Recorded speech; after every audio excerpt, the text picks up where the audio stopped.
السلام عليكم حبيباتي، اش اخباركم؟ نتمنى تكونوا كلكم بخير في احسن الاحوال يا رب. مرحبا بكم معايا في فيديو جديد. الفيديو ديال اليوم غنقدم لكم واحد الغديوه او عشيوه سهله وسريعه وعصير فريش. بالنسبه للطبق غيكون غراتان ديال البطاطا محبوبه الجماهير، هي اصلا البطاطا فانا كتعجبني اي حاجه فيها بطاطا. بالنسبه للعصير غيكون عصير برتقال فريش، جزره مسلوقه ومجمده، موزه مقطعه، غيكون سكر على حسب الذوق. انا هنا عندي ملعقه كبيره ونصف، وهنا عندي ياغورت ديال المانغو. تقدروا تستخدموا ياغورت المشماش او الخوخ. المهم الياغورت ديال الفاني ولا ديال الموز لا ما غيجيش زوين. غادي نخلط العصير هذا البرتقال مع جميع المكونات كلهم مره واحده وصافي، وغادي نحطه في الثلاجه وبالصحه والراحه. راه عصير غزال. انا هذا العصير هذا معتمد عندي بعدا في رمضان، يوميا كنفطر بنفس العصير هذا، هو العصير المفضل عندي. وبالنسبه لكم نتوما تقدروا تغيروا الا بغيتوا. بالنسبه للياغورت تقدروا ديروا ديال الخوخ او المشمش على حسب اللي متوفر. انا هنا درت اللي متوفر عندي، كان متوفر عندي ياغورت المانغا، ولكن نتوما تقدروا تستبدلوه باي ياغورت عندكم. المهم ياغورت كيعطي واحد الختوريه زوينه في هذا العصير، راه ما تشبعوش منه البنات، كيجي غزال هذا العصير هذا.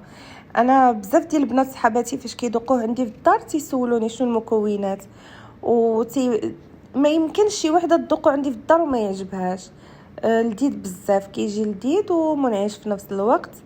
واختي ودابا مع هذا الصيف راه ما كينفع غير العصير. انا شخصيا عايشه بالعصير في الصيف كيجي صراحه لذيذ شهوه منه. وبالنسبه لهاد الغديوه هاد الكراتان ديال البطاطا، كنجيبوا بطاطا كنقطعوها دوائر تشيبس دائريه رقيقه طبعا، ما تكونش غليظه. وكندير عليها الملحه والفلفل الاسود اي البزار فقط، هادو هما العطريه اللي كنستخدم فيها. وكنجيبوا واحد القالب ديال الفرن كندهنوه بالزبده. كيف ما كتشوفوا هاد البطاطا كلها واصلها العطريه، حيت ملي كنرش العطريه كنمسحها هكا شويه كامله بيدي، كنبقى نخلطها حتى كتوصل العطريه لديك البطاطا كامله كيف ما كتشوفوا. بالنسبه للمكونات اللي غنحتاجو في هذا الكراطه، هو بطاطا طبعا كيف ما شفتوا، الحليب، الكريمه والزبده، واخر حاجه غنحتاجو البيض. وبالنسبه لمحبي الجبن في الكراطه، من الفوق من بعد ما طيب تقدروا تضيفوا عليها اي نوع الاجبان اللي عندكم. انا ما تتعجبنيش فيها الاجبان، كنقدر نديرها الا كنت باغيه نديرها للضياف هكا نزيدها في الطبله، واخا نقدر ندير فيها الجبن، ولكن انا شخصيا ما كيعجبنيش، يعني ليا ما كيعجبنيش ناكل فيها الجبن. تتعجبني ناكلها هكا كتجي لذيذه بزاف. هي بطاطا اختي لذيذه في كل حالاتها بلا حتى حاجه انا بالنسبه للخضره ما عمركم غتشوفوا لي طيبت بشي خضره، لانه ما تناكلش الخضر بصفه نهائيه. انا الخضره الوحيده اللي تناكل هي البطاطا، هذاك الشيء علاش ما غاديش تشوفوني كنطيب لكم بزاف بالخضره، ولا انا اصلا ما غتشوفونيش كنطيب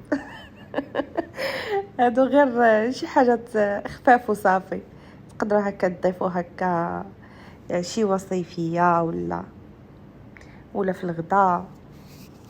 والوليدات راه غيحماقوا عليها، هذه الوليدات كيحماقوا اصلا على اي حاجه فيها بطاطا كتجي لذيذه. صافي غادي كيف ما شفتوا درت طبقه ديال البطاطا ورميت شويه ديال الزبده، غير شويه الزبده، ومن بعد منها عاود ضفت طبقه من الفوق ديال البطاطا، وغادي ندير عليها الحليب حتى كتطلع حتى للفوق، والكريمه كيف ما كتشوفوا معايا هنايا شويه الزبده.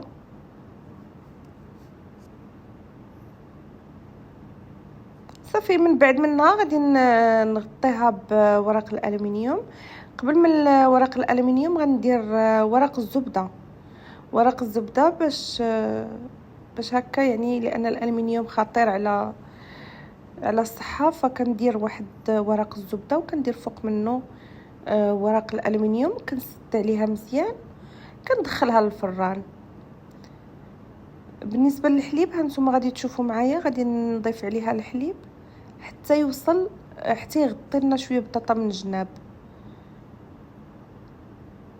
واخا راه اليوم ملي درتها تكرفست على الطبق، لان طلعت ليا الحليب بزاف في الجناب، وكاع هذاك فين وصل الحليب كامل ولا هكاك محمر، حيت هاد القالب اللي استخدمت اليوم ما طالعش بزاف من الجناب، ويفضل يكون شويه القالب عالي، ولكن ماشي مشكل، المهم جات بنينه لذيذه.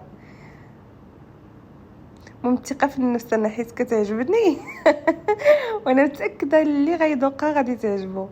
انا بدا كاع صحاباتي اللي كيعرفوني اللي ذاقوها، عائلتي خلاص راه عارفينها. هاد الاكله هادي راه تنصايبها من زمان، ملي كنت باقا صغيره كنصايب هاد الاكله هادي.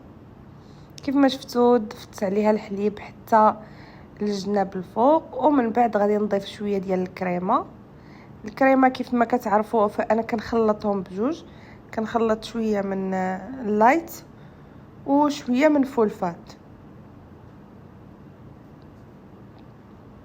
بالنسبه اللي ما عندوش الكريمه يقدر يضيف ياغورت طبيعي حتى هو كيجي زوين، المهم غير باش يدير لنا ديك الختوريه في الكراطان وصافي. وطبعا تقدروا كاع تستغناو على الكريمه بصفه نهائيه، يعني تقدروا ديروها غير بالحليب فقط، فما كاينش المشكل. انا ملي ما تكونش عندي صراحه الكريمه عادي كنقدر ندير غير سميتو غير الحليب. دابا حيت اصلا انا كنت كنصور لكم واحد الفيديو اخر ديال هذا ديال الباستا اللي حطيت اخر مره، فكانت عندي اصلا الكريمه محطوطه ضفتها شويه.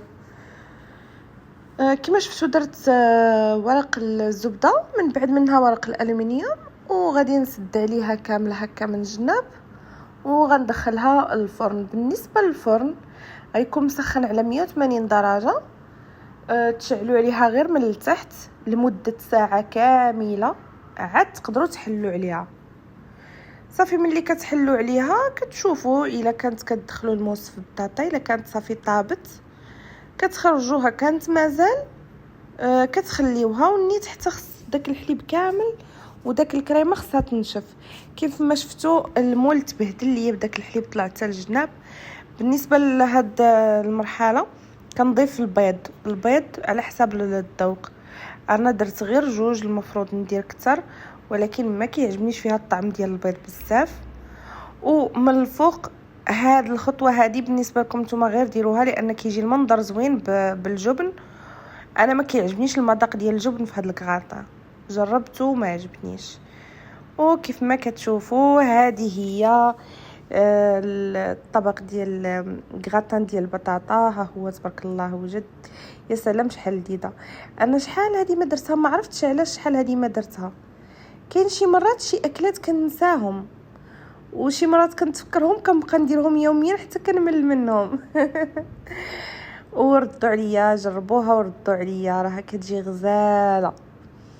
جربوها وردوا عليا الخبار، وما تنسونيش حبيباتي من اللايك واشتراك وشاركوا الفيديو مع احبابكم واصحابكم. كنشكركم بزاف على الدعم ديالكم. السلام عليكم حبيباتي، استودعكم الله الذي لا تضيع ودائعه.